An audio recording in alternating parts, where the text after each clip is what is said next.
Hi, this is Dennis with Second Chance Tackle. And today's project, well, it tries to keep me true to my core mission about giving reels a second chance.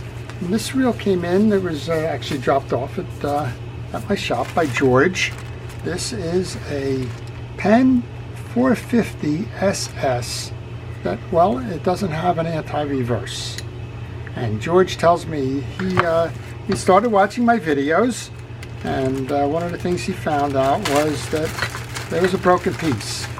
And when he went to try to think about putting it back together again, he said, I'd rather have you do it. Brought it over, and well, we're going to do it. So what he tells me is this stud over here on the case, which affects the backstop for that anti-reverse dog, is broken off inside this reel. And while he was at it, he went and got the click ratchet, and he got the new anti-reverse dog as well. So we're going to show you how to do that, and we'll hopefully show George how to service the reel in addition to doing that. And we're going to start by taking off the exterior pieces and parts. But while I do that, I want to encourage you to subscribe to my channel. And if you do subscribe to my channel, please use that notification button to let you know when I am posting new videos. I try to post daily. That's something I started during the pandemic.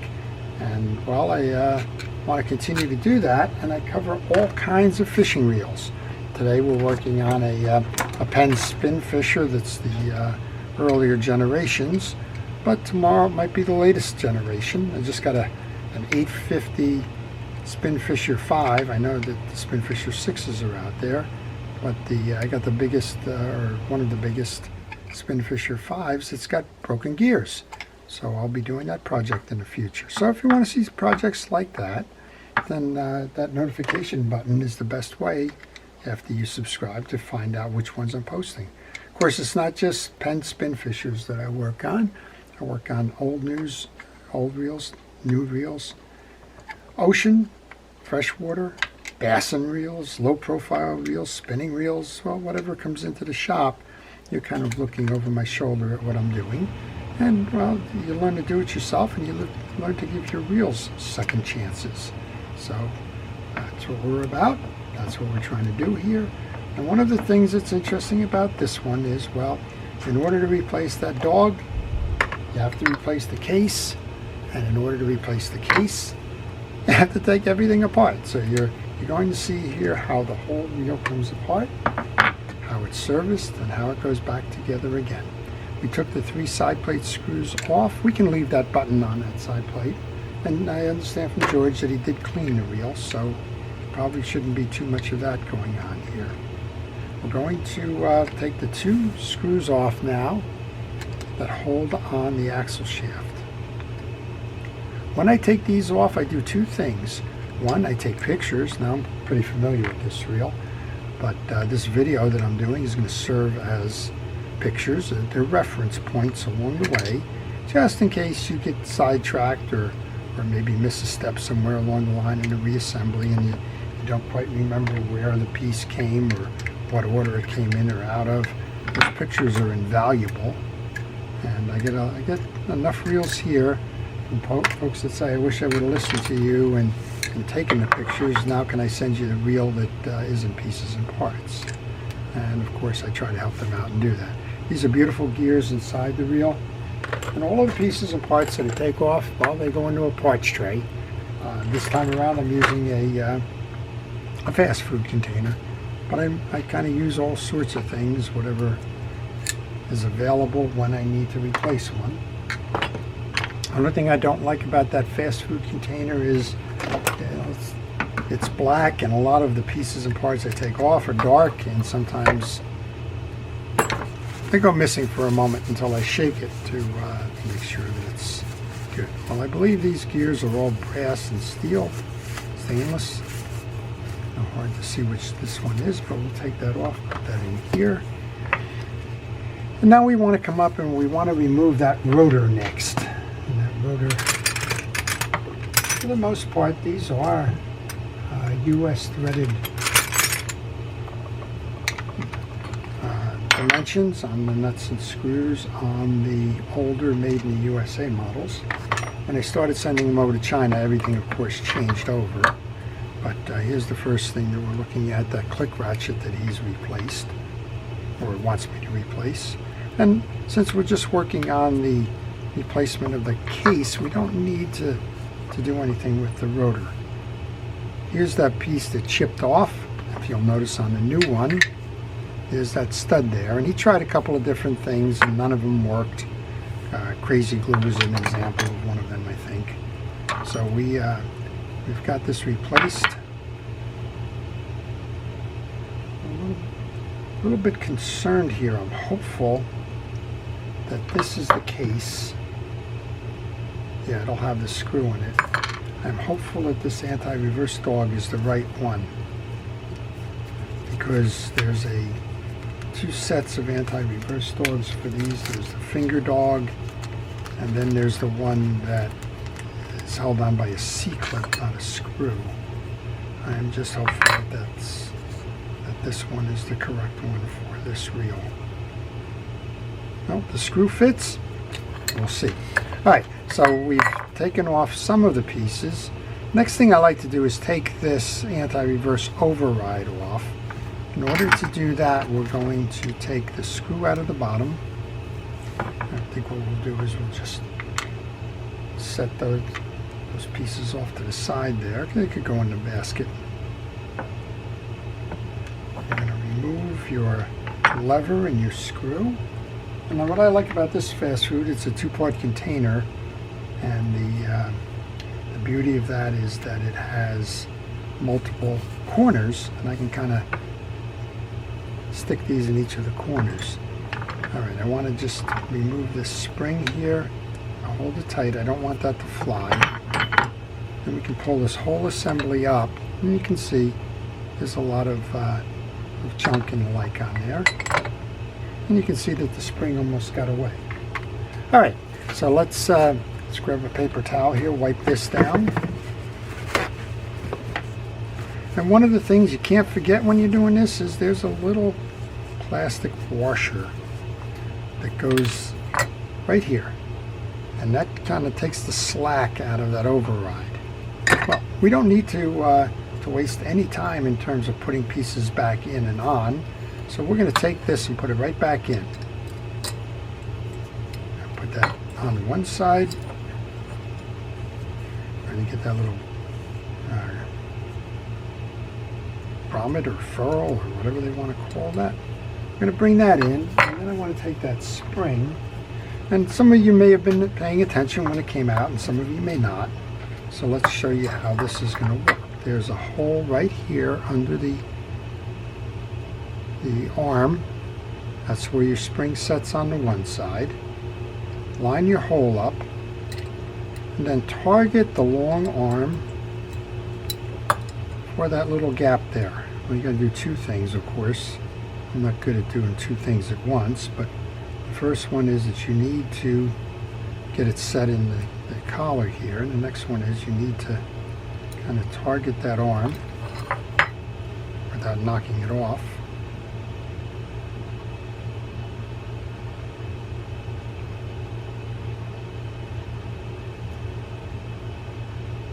There it is. So bring this down and then line it up. Get it coming through. Okay, once you've set that wing, push down. Go ahead and get your ferrule. Put that in if you haven't loaded it in already. Go ahead and get your toggle switch arm. Screw that in.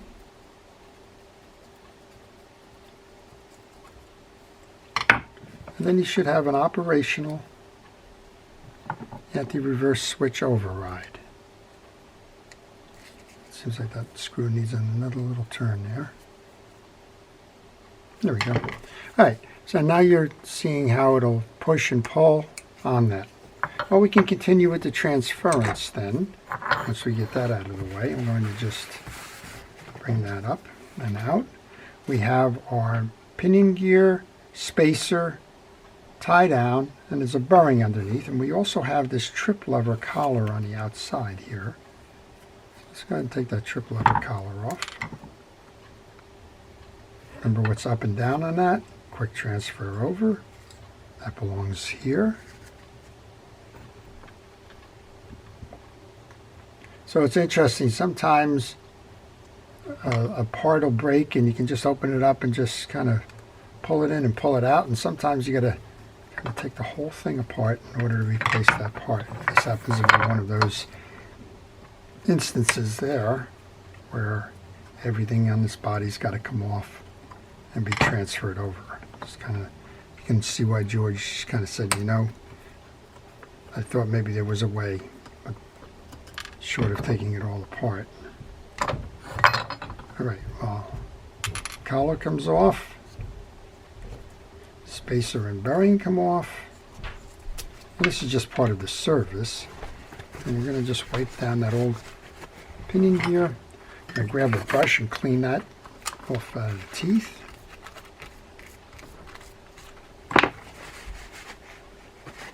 Flood that bearing, get some of that stuck grease on the outside of it. It's got a shield on it. Make sure it's nice and clean. Test it. Make sure it's turning nice and easy. It is. And we can go ahead and put that back onto the pinion gear. We can get some grease. Only use fishing reel grease. I use Penn Precision reel grease. That's the blue grease I'm using here. But I don't have a preference for one manufacturer's product or the other. But what I do have a preference for is that it is a fishing reel grease. Try not to mess the two of these up. It'd be real easy to put the other one, put this right back in the old one. All right, we want to tie that down. And then if you weren't taking pictures here, this is a part where you might get confused. We have this collar. And the collar is a crescent shape, and it goes away from where that dog is going to mount. I'm going to thank Dick again, as I seem to do all the time, for this little tie down or screw starter. This is exactly where these things kind of pay off.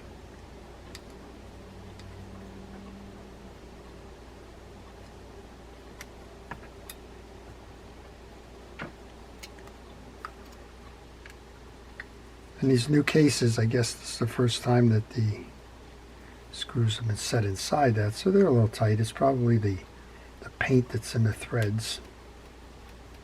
So just take your time. Make sure that you got it going in properly. And then just continue to tighten it down until the screws are set on both sides. One of the things you need to make certain is that this bearing is flush on the case and seated properly. If you leave it high, it's going to run into the bottom of the rotor. You know, funny how it's been engineered to tight tolerances. So make sure that you have a tight seam right here and that it's not above or stuck. This little collar goes on next. Now we have that new assembly that he gave us.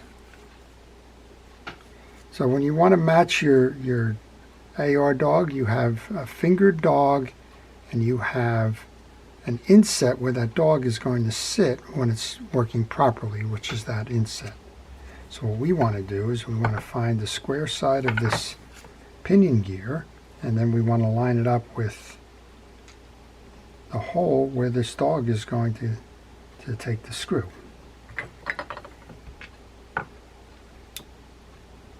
Just like that. Get that screw started. Now this screw has a shoulder on it. So you want to make sure that as you're doing this, that you don't trap the dog in that first level and that you get the shoulder all the way through. Like right now it's trapped. And you just need to kind of play around with it a little bit so that you center it and that enables you to complete the tightening of that screw. All right. If we've done this properly, now we'll be able to turn, and then when we back it off, it'll pull in. So that's how your anti-reverse dog is working now. Turn and freeze it up, back it off, it pulls it in to stop it. And then with the override, if you turn that switch now, well, when you back pedal, it's not engaging. So that's your setup for that. We're going to take a moment here and reinstall the rotor. Find the flat spots on the pinion gear. That'll make it easy for you. Go ahead and get the nut.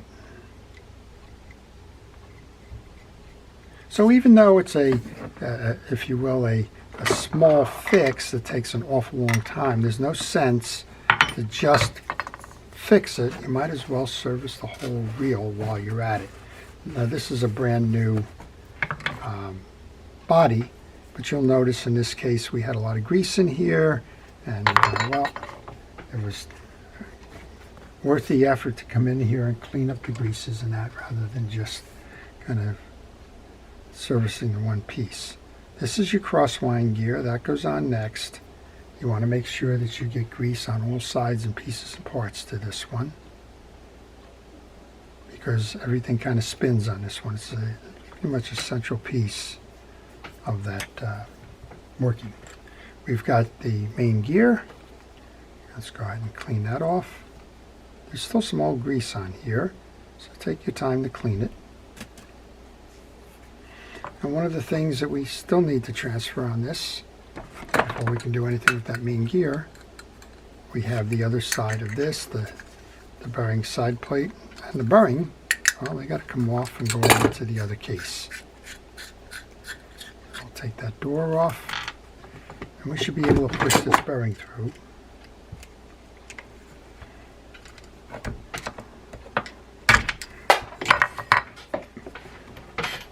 And all three of these bearings are the same, if I remember them. That's something that Penn has kept fairly consistent. So we'll just clean off the outside. We're going to flood that with oil. I'm going to transfer that to the new case. It just needs to go in square, otherwise it won't sit properly. And we can take the bearing cover cap over. Now we can take the main gear, which we've cleaned. We'll go ahead and do the same thing here. We're going to grab the grease.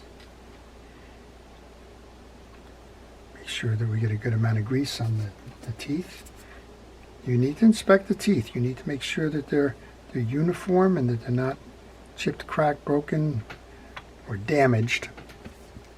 Because, well, it's just not going to work right if you're not doing it, if you're doing it with a broken tooth. All right, that goes on next.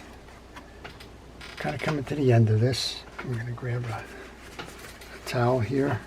Right now Chris is saying that I've probably used that towel too much, and he's probably right. We'll clean out the channel here. Get a light coating of grease there.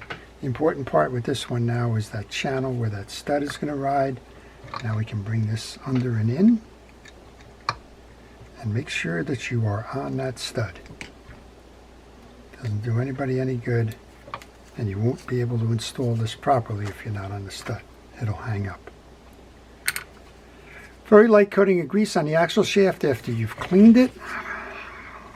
Let's insert that, bring it down, and then there's a flat section here on the axle shaft that needs to correspond with that crosswind block. I've seen examples come into my shop where somebody's tried to put this on without the flat spot facing it, and essentially just tore up the reel. So don't take anything for granted. If you have any questions, go back to the pictures that you're looking at to make sure that you have the backup to support your memory. All right, that screw starter again. And this is just simply a kind of a split blade where you load it into that little cavity there and push down on the ferrule, and that tightens the inside, and that enables you to grab the screw to start it. Probably tighten the other one down a little too much. I'm out of alignment here. So that's better. Take your time, be patient.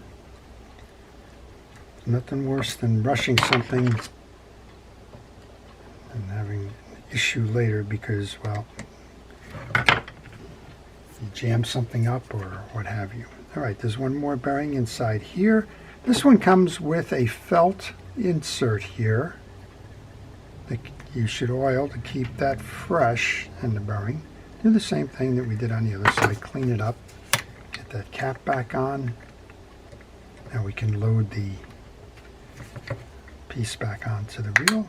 Nice tight sounding closure. Make sure that the gaps are flush and tight. Go back into your parts tray, get the other 3 pieces. And we'll tighten that down. So the Penn reels, the generation of the Spinfishers up to 6, as I mentioned, they're all good. Well, these screws are just a little tight because, of course, it's a new case that has not had a screw in it. So just be careful again not to cross thread, but you do need to use a little bit more effort on these screws in the new case than you do on the older one. That's tight. Now we got one more to go. We'll put the handle on. We'll check the drag washers in this thing. Yeah, you can just feel it. It's probably paint that's got the thread there. Alrighty. You can take your time. I noticed I mentioned that we've tested this. It works fine. You can put some penetrating oil onto the bail. This is just work it in. That'll keep it going for a long time to come. Let's go over to the drags then and check these out. Make sure that these are okay. You want to grab a little pick or a small screwdriver or whatever you can to remove the C-clip. It is a spring, so notice that I put my finger on there so that it doesn't shoot off and away. These have got the HT100 drags or the Teflon drags, depending on the series. These are the Teflon drags.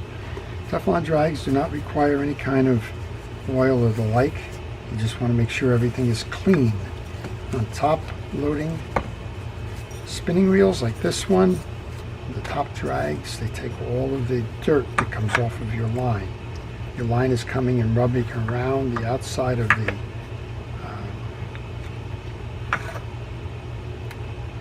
spool, and as it does, it throws the water off, and the water contains all the contaminants, dirt, micro sands, salt, all that kinds of things. And when that happens, it kind of seeps down into that hole there. These are not sealed reels by any stretch of the imagination, and well, that just makes it pretty difficult to have an effective drag system if it's dirty. All right, I've lined those up pretty good. Let's take the clip in. Find the inset in the spool that'll accept the clip.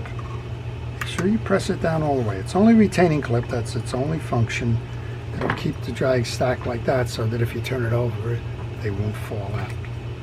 All right, reload. Let's put the button on.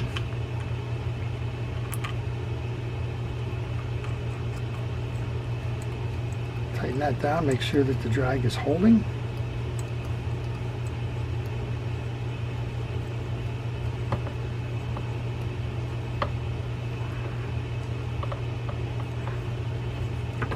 And then back it off.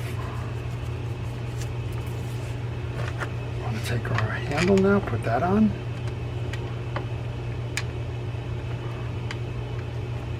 And this is kind of the final test that everything worked the way it should.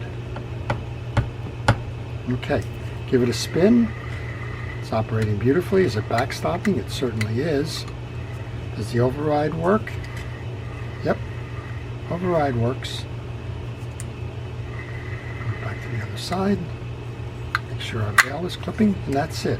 So that's how you take one case with a broken piece, replace the case so that you have it, replace a couple of parts. The other drag wasn't there, the click ring, and service the reel while you're at it to give it a second chance. So I hope you've enjoyed all of that. To our first responders and essential personnel, thank you for everything it is that you do to keep us safe. Your efforts truly are appreciated. And to everyone, please stay safe, stay well, and stay watching. This is Dennis with Second Chance Tackle. Have a great day.